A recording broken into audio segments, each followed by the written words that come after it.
실리콘이나 이런 보형물을 썼을 경우에 확률적으로 크진 않지만 염증이 생길 가능성이 있습니다. 콧대와 코끝의 이어짐이 좀 부자연스럽기 때문에 부자연스러움을 어떻게 해결하냐가 가장 중요한 것 같습니다.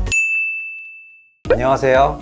BT 성형외과 이승호 원장입니다. 코성형을 하고 나서 콧대가 너무 부자연스러워서 보형물을 좀 뺄 수 있는 경우, 아니면 이제 구축이 오거나 염증 이런 거에서 꼭 빼야 되는 경우가 생길 수 있습니다. 그랬을 경우에 이제 환자분들이 보형물을 빼거나 이랬을 때 내 코 모양이 어떻게 되는지 많이 궁금해 하시는데요. 오늘은 보형물 제거를 했을 때 어떻게 되는지에 대해서 좀 알아보도록 하겠습니다.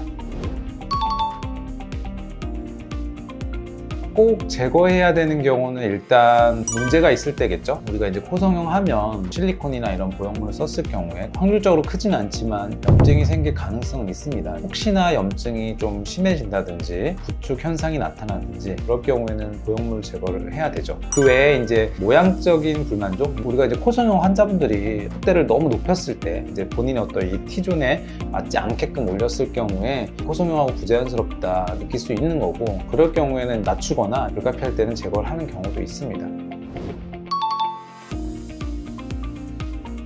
단순히 그냥 콧대에 어떤 임플란트를 써서 올린 거라면 보형물을 제거하고 나서 피막 이런 걸 잘 제거하고 나면 되게 어느 정도는 비슷한 모양으로 복원이 될 수 있는 거고, 그 외에 이제 그 전에 술식에 따라 좀 다를 수 있습니다. 환자분마다 이제 소성형의 여러 가지 술식이 있기 때문에 예를 들면 매부리코 환자분들이나 뼈가 넓어서 절골을 하거나 끝을 많이 높였을 경우에는 보형물을 제거했을 때는 당연히 우리 수술 전 모양으로 돌아가진 않죠. 이게 중요한 거는 여기서 보형물을 꼭 불가피하게 빼야 되는 경우, 빼고 나서 후의 모양을 누가 봐도 좀 부자연스럽지 않게, 보형물 있다가 빠지면 당연히 콧대가 낮아지고 코끝은 높고, 그러면 콧대와 코끝의 이어짐이 좀 부자연스럽기 때문에 부자연스러움을 어떻게 해결하냐가 가장 중요한 것 같습니다.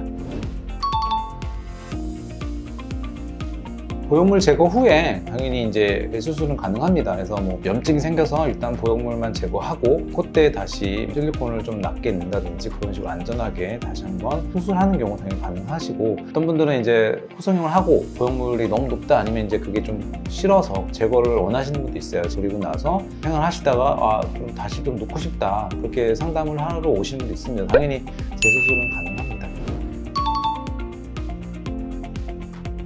만약에 보형물을 제거하고 나서 일반적으로는 우리가 이제 코 재수술하면 6개월 얘기하잖아요. 그래서 대략적으로 어떤 케이스마다 다르겠지만 염증이 생겼을 때는 6개월 정도 경과 보고 조직이 어느 정도는 정상적으로 됐을 경우에 다시 재수술을 하는 게 제일 좋죠. 그건 사람마다 조금 다를 수 있어서 약간의 차이는 있을 수 있습니다.